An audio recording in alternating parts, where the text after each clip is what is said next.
Students, previous lecture में हम लोग ने कुछ इम्पॉर्टेंट क्वेश्चन डिस्कस करे, ठीक है। अगर आप लोग ने वो क्वेश्चंस नहीं सॉल्व किए हैं तो पहले आप प्रीवियस वीडियो देखिएगा, ठीक है, क्योंकि यहाँ से आपका नया कॉन्सेप्ट स्टार्ट हो रहा है, ठीक है। आपका फर्स्ट टॉपिक होगा सेल, ठीक है। सेल क्या होती है? सेल हमें चार्ज नहीं प्रोवाइड करती है, वो हमारे चार्ज को कंटिन्यूअसली फ्लो कराती है, ठीक है। सेल क्या होती है? फर्स्ट ऑफ ऑल लिख लीजिएगा, सेल टॉपिक हेडिंग डाला, ठीक है। ये क्या होता है? ये क्या होता है? हमारा चार्ज को कॉन्टिन्यूअस फ्लो कराती है, फर्स्ट डिफिनेशन। सेकेंडली आप ये बोल सकते हैं कि ये हमें इलेक्ट्रिकल एनर्जी हमारे सर्किट को प्रोवाइड करती है, हर एलिमेंट्स को इलेक्ट्रिकल एनर्जी प्रोवाइड करती है। तो आपकी सेल की दो डिफिनेशन हो गई। It is defined as the source of, it is defined as the source of electrical energy, ठीक है। ये क्या होती है? सोर्स ऑफ इलेक्ट्रिकल एनर्जी होती है, which maintain a continuous flow of charges, ठीक है। फ्लो ऑफ चार्जेस और इलेक्ट्रॉन, ठीक है, दोनों लिख सकते हैं। तो ये क्या हो गया? एक तरह का सोर्स हो गया जो कि इलेक्ट्रिकल एनर्जी प्रोवाइड करता है। एज अ सेंस ये क्या करता है? जैसे कि आपके इलेक्ट्रॉन को कॉन्टिन्यूअसली उस सर्किट में फ्लो कराता है, या चार्ज को कॉन्टिन्यूअसली पूरे सर्किट में फ्लो कराता है। एक तो ये डेफिनेशन हो गई सेल की, और दूसरी तरह से आप इसे क्या लिख सकते हैं? It is a device or source which provide electrical energy to all elements of the circuit, ठीक है। सर्किट के हर एलिमेंट को ये क्या प्रोवाइड करती है? इलेक्ट्रिकल एनर्जी प्रोवाइड करती है। तो सेल की तो दो डिफिनेशन हो गई, समझ में आया? ये हमें क्या देती है? एनर्जी देती है, इलेक्ट्रिकल एनर्जी, जो कि कॉन्टिन्यूअसली, वो एनर्जी किस लिए यूज होती है? कि आपका जो चार्ज है वो कॉन्टिन्यूअसली सर्किट में फ्लो करता रहे। अब ये बात हो गई। अब सेल में दो प्लेट्स होती हैं जिसे इलेक्ट्रोड्स बोलते हैं, और दोनों के मटेरियल अलग अलग होते हैं, ठीक है। दोनों प्लेट्स के मटेरियल अलग होते हैं। नेक्स्ट आपका सेल के अंदर इलेक्ट्रोलाइट पाए जाते हैं, सॉल्यूशन होता है, ठीक है। सेल के अंदर सॉल्यूशन होता है कुछ, उसमें केमिकल रिएक्शन की वजह से आपको सेल एनर्जी देती है, ठीक है। और जो सॉल्यूशन होता है उसे हम लोग क्या कहते हैं? इलेक्ट्रोलाइट कहते हैं। और जो सेल की दो प्लेट्स होती हैं उनको क्या बोलते हैं? इलेक्ट्रोड्स बोलते हैं, ठीक है। ये आपका सेल का कॉन्सेप्ट हो गया, इसको आप नोट डाउन कर लीजिएगा।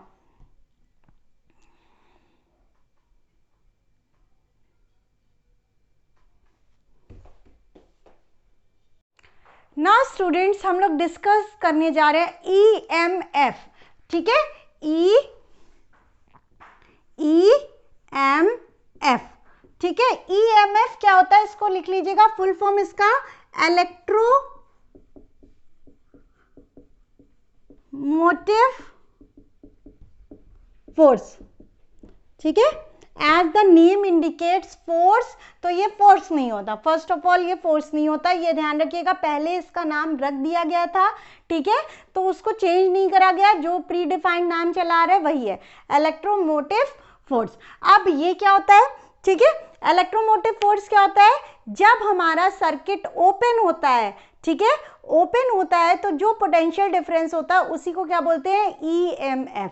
तो ये क्या होता है?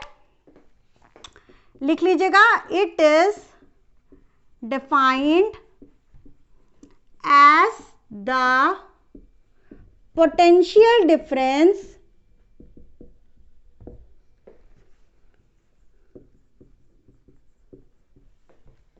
when no current flows through the circuit.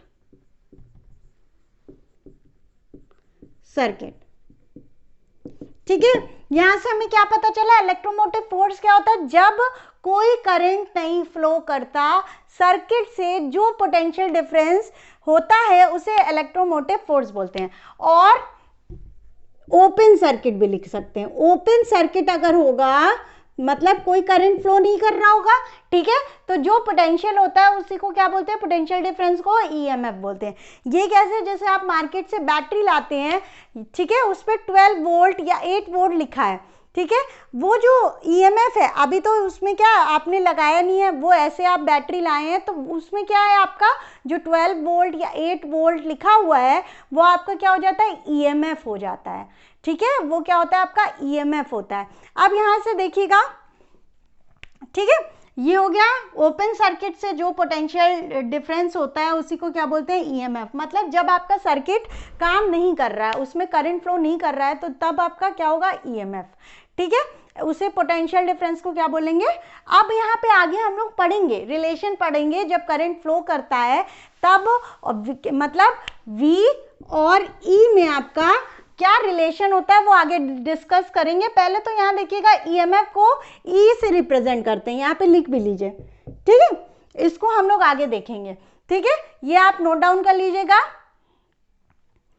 Next आपका आता है, मान लीजिए आप 12 वोल्ट की बैटरी लाते हैं, 12 वोल्ट की बैटरी लाते हैं, ठीक है। अब इसमें क्या करा, एक रेजिस्टर लगा दिया और 12 वोल्ट की बैटरी लगा दी, ठीक है। यहां पे आपने ए मीटर लगा दिया। ए मीटर क्या होता है, measures the current, it measures current, ठीक है।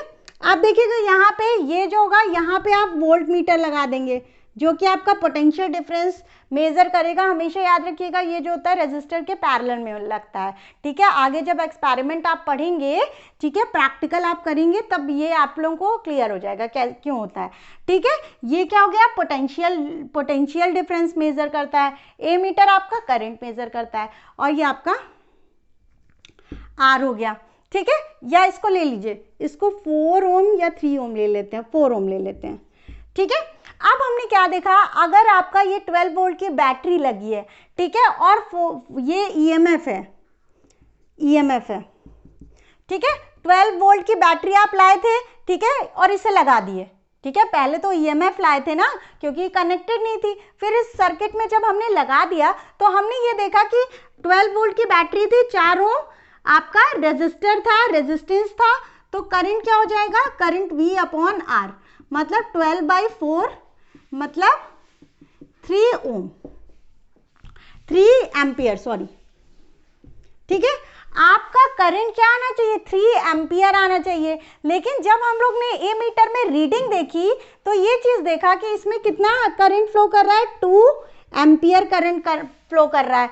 2 एम्पियर मतलब यहाँ पे अगर 2 एम्पियर करंट आ रहा है ना, तो वो वोल्टेज कितना हो जाएगा, वोल्टेज आपका 8 वोल्ट हो जाएगा, ठीक है। पोटेंशियल डिफरेंस कितना हो जाएगा, 8 वोल्ट। अब देखिए हमने 12 वोल्ट की बैटरी लगाई थी, लेकिन आपका कितना करंट आ रहा था। प्रैक्टिकली हम लोग ने देखा कि जब हम कोई सेल ला के एक सर्किट में लगा दिए, ठीक है, और यहाँ पे करंट आना तो चाहिए आपका 3 एम्पियर, ठीक है। जब आपने यहाँ पे ए मीटर की रीडिंग देखी तो आपको पता चला कि 2 एम्पियर ही करंट आ रहा है, इसमें रीडिंग में 2 एम्पियर आ रहा है, एक्सपेरिमेंटली ये देखा गया। तो 2 एम्पियर आ रहा है, मतलब 2 4 जा 8, V is equal to IR होता है, ठीक है। 8 वोल्ट पोटेंशियल डिफरेंस है, ठीक है, यहाँ का इन टर्मिनल का। अब इसमें क्या पता चला हमें कि कुछ जो है आपका ईएमएफ, तो आप जब लाए थे बैटरी तो आपका 12 वोल्ट था, जब इसे सर्किट में लगा दिया तो पोटेंशियल डिफरेंस आपका क्या हो गया, 8 वोल्ट हो गया। 4 वोल्ट कहाँ गए, 4 वोल्ट का क्या हो गया, लॉस हो गया ना, है ना। तो लॉस कैसे हो गया, ये जो 4 वोल्ट का लॉस हुआ है वो इंटरनल रेजिस्टेंस की वजह से होता है, इंटरनल रेजिस्टेंस, ठीक है। ये क्या होता है, जब करंट फ्लो करता है बैटरी में तो इलेक्ट्रोलाइट होते हैं जो रेजिस्टेंस आपका इलेक्ट्रोलाइट प्रोवाइड करते हैं, उसी को क्या बोलते हैं, इंटरनल रेजिस्टेंस, और इसको रिप्रेजेंट करा जाता है स्मॉल आर से, ठीक है, स्मॉल आर से। आप समझ में आया कि हमने ये लगाया। अब देखिए हमेशा याद रखिएगा कि जब आपका ईएमएफ क्या होगा, वो V से क्या हो जाएगा, बड़ा होगा, लेकिन कभी कभी छोटा भी होता है। अब आगे ये डिस्कस करेंगे कौन से केस में होगा, ठीक है, इतना समझ में आया।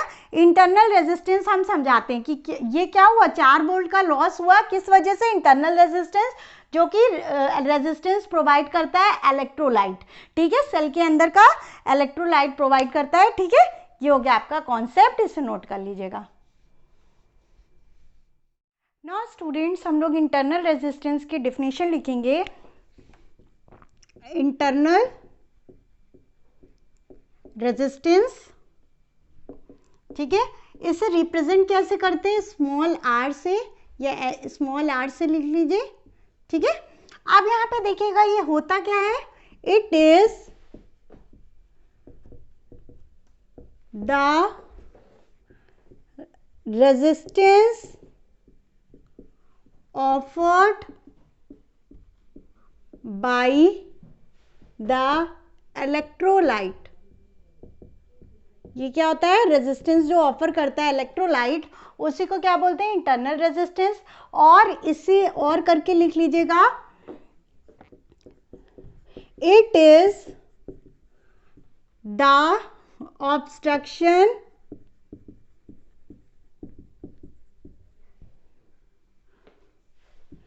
it is the obstruction provided in the path of current due to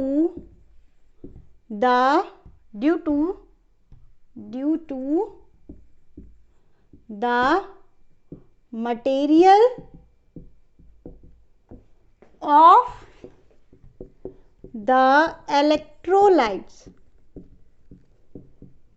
ठीक है। इसकी दो तरह से डिफिनेशन लिख सकते हैं कि जो भी इलेक्ट्रोलाइट का जो हमारा रेजिस्टेंस होता है, ऑफर किया जाता है, उसे क्या बोलते हैं, इंटरनल रेजिस्टेंस बोलते हैं। और ये क्या होता है, ऑब्स्ट्रक्शन होता है कि हमारा जब करंट फ्लो कर रहा है उसे क्या कहता है, ऑब्स्ट्रक्ट करता है, मतलब रोकता है, प्रिवेंट करता है, किस वजह से, जो मटेरियल होता है इलेक्ट्रोलाइट का, उस वजह से वो रोकता है, ठीक है।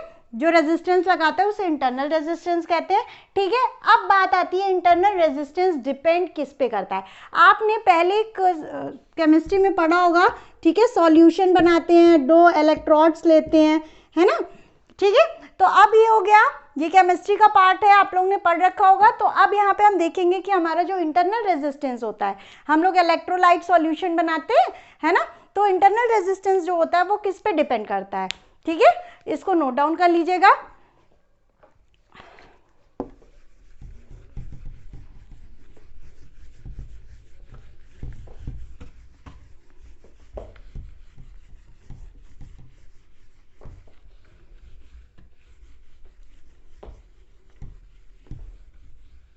हाँ, ये हो गया आपका रफ, है ना।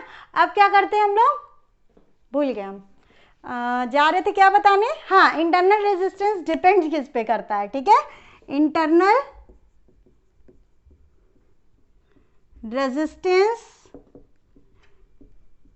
डिपेंड्स ऑन, ठीक है। पहली तो बात सुनिए कि आप लोग कॉन्सेप्ट पढ़ लेते हैं, लेकिन उसको कैसे लिखा जाएगा ये बहुत ही, आप लोग जब कॉपीज में लिखते हैं, ठीक है, तो गड़बड़ लिख देते हैं। तो उसको याद रखिए कि आप लोग नोट करते जाइए, ये नहीं कि आपको समझ में आ गया तो आप लिख लेंगे, तो उसे नोट डाउन भी कर लीजिए, ठीक है। चलिए, internal resistance depend on, first लिख लीजिएगा, on the distance between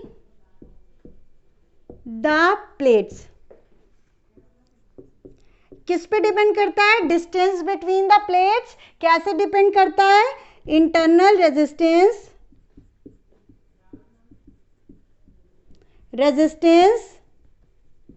is directly proportional. कैसे होता है, इंटरनल रेजिस्टेंस इज डायरेक्टली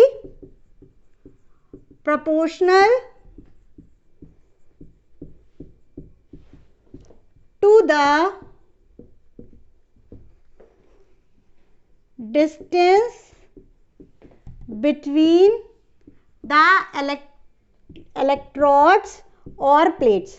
ठीक है, इनकी दोनों के बीच के डिस्टेंस पे डिपेंड करता है इंटरनल रेजिस्टेंस, डायरेक्टली डिपेंड करता है एज सेंस जितने ज़्यादा डिस्टेंस आप बढ़ाते जाएंगे उतना ज़्यादा आपका इंटरनल रेजिस्टेंस होता जाएगा। ठीक है, नेक्स्ट आप देखिए, इट इज डायरेक्टली प्रोपोर्शनल।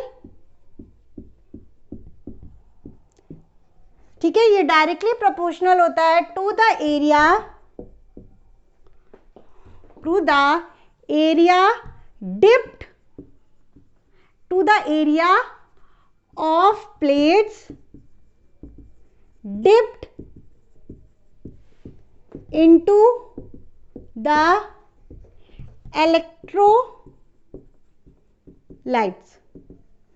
ठीक है, अब ये किस पे डिपेंड करता है, जो भी एरिया डिप्ड होता है इलेक्ट्रोलाइट में उस पे डिपेंड करता है। अब देखिए यहाँ पे कॉन्सेप्ट समझिएगा कि आप इंटरनल रेजिस्टेंस और जो रेजिस्टेंस होता है उन दोनों के जब पॉइंट्स लिखेंगे उनमें डिफरेंस याद रखिएगा। ठीक है, ऐसा नहीं कि जो उसका लिख दिया है उसका भी, थोड़ा सा कॉन्सेप्चुअल है, लेंथ पे डिपेंड कर रहा है, ये डिस्टेंस पे डिपेंड करता है, वो लेंथ पे, ये डिस्टेंस बिटवीन द इलेक्ट्रोड्स। तो ये ऐसे ही आपको नोट डाउन करना है। ठीक है, ये हो गया directly proportional to the area dipped, मतलब जितना एरिया डिप्ड वो भी एरिया के डायरेक्टली प्रोपोर्शनल होता है, लेकिन इसमें जितना एरिया उस इलेक्ट्रोलाइट में डिप्ड होगा उससे उसके प्रोपोर्शनल होगा। नेक्स्ट आपका पॉइंट आता है, it depends on the nature. ठीक है, नेचर पे डिपेंड करता है, it depends on the nature, concentration, किस पे डिपेंड करता है, नेचर पे, concentration and temperature of the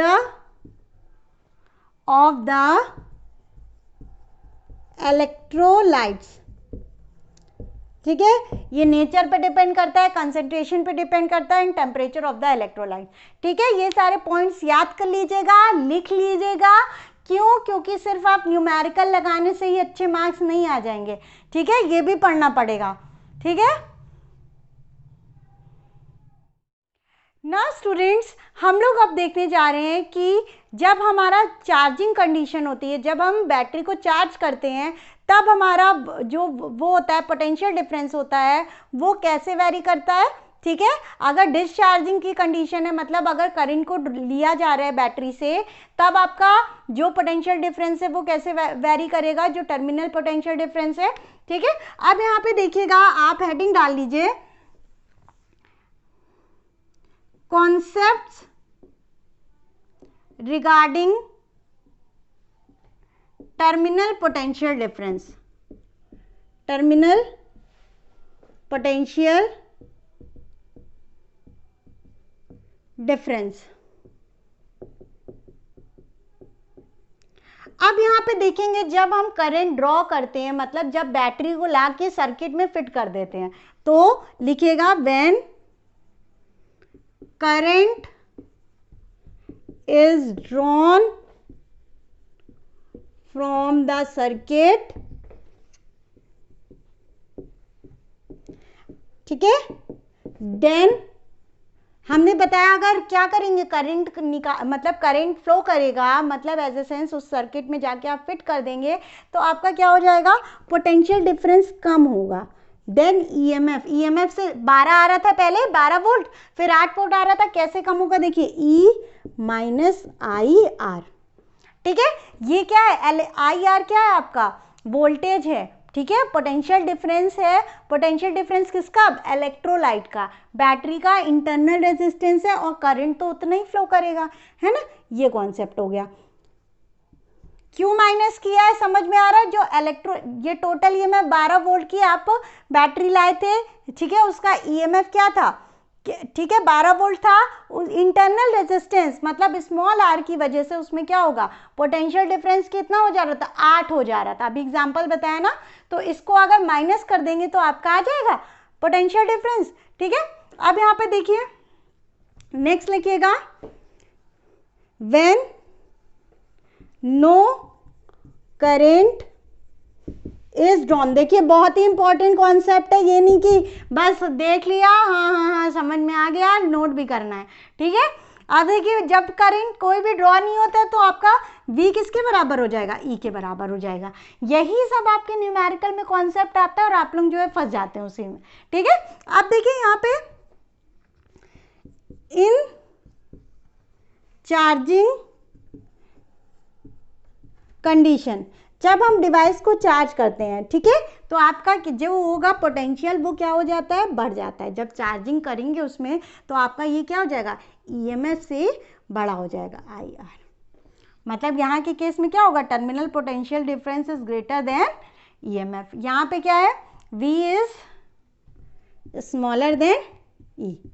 ठीक है, यहाँ ईएमएफ आपका बड़ा होगा और potential difference, terminal potential difference कम हो जाएगा। इस केस में जब आप चार्जिंग करते हैं, चार्ज करते हैं बैटरी को, तो आपका क्या हो जाता है, पोटेंशियल डिफरेंस इंक्रीज हो जाता है एज कंपेयर टू ईएमएफ।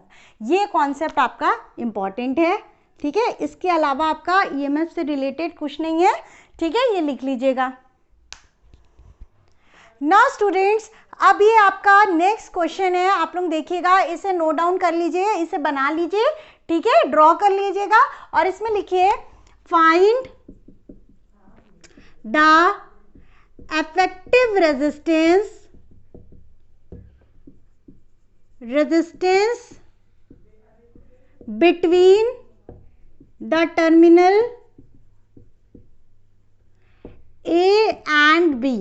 ठीक है, A एंड B का जो इफेक्टिव टर्मिनल वो होगा रेजिस्टेंस, वो आपको फाइंड आउट करना है। ठीक है, ये आपका क्वेश्चन है, आपको कमेंट करके बताना है कि मैम ये आंसर आया है।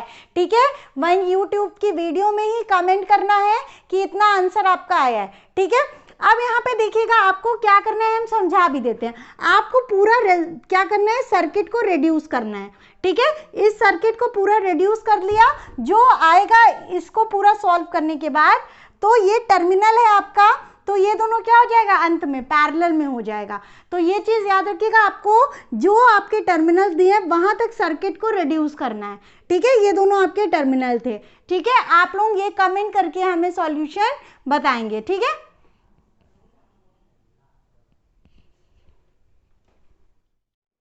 नाउ स्टूडेंट्स, इस सर्किट को आप लोग ड्रॉ कर लीजिएगा और हमें आंसर आप लोग बताएंगे कमेंट सेक्शन में।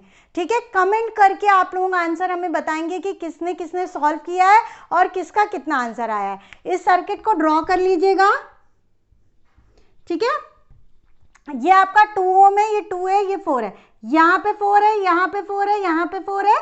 ठीक है, और ये 2 2 और सारे 2 हैं। ठीक है, अब यहाँ पे 2 ओम रेजिस्टर लगे हैं। ठीक है, समझ में आया, ये 4 है तीनों। अब यहाँ पे देखिएगा, निकालना आपको क्या है, find effective resistance between A and B।